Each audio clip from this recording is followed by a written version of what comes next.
Салам алейкум. Я хотела рассказать вам, что вот моей мамы это тоже как диагностировали при СССР онко, ну, как это онкология желудка, рак желудки 4 стадии. Потом она, как это, ей сказали, что ну мало осталось жить. Ну, это в течение 4 месяца или 6 месяцев сказали, что помирает. А мой папа сказал моей маме, что нет, ты не умрешь, я найду тебе целитель.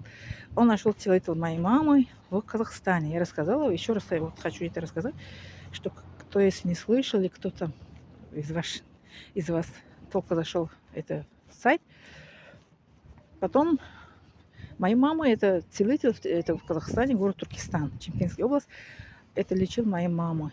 Ей было 53. Моя мама и мой младший брат, который он погиб, 93 год, у нас гражданский войны, точно. Папа купил билет мне, маму и брат. На самолете летели в как это, Казахстан, Чемкенская область, это аэропорт. Потом на такси мы приехали в город Туркестан. Он принимал нас эту ночь, потом он сказал, это, приехали, это, спит потом ночь, ну, приютили. Потом утром принял мою маму, и он сказал моей маме, что он, оказывается, лекарство какое-то из трава, он сам готовил, я помню. Моей маму он дал, что это через день. В течение 40 дней он принимал это лекарство, через день, 20 это лекарства такие круглые, это цвет, серого цвета были эти лекарства. И он еще читал ей молитву. Да, он по-нашему был таджик. Да, из Корана, я помню, читал молитву. И еще он это назначил, рекомендовал моей маме, что пить это верблюдное молока. Верблюдное молока она еще пила там. Он сказал, месяц должен. Она в течение месяца, что пила верблюдное молока. А моя мама такая была худая, такая она, я помню, как анорексия она. Она еле-еле мы, как ее с братом вдвоем с обеих сторон, как с полка, мы ее взяли, это, как это, ну, провожали ее до этой, Казахстан.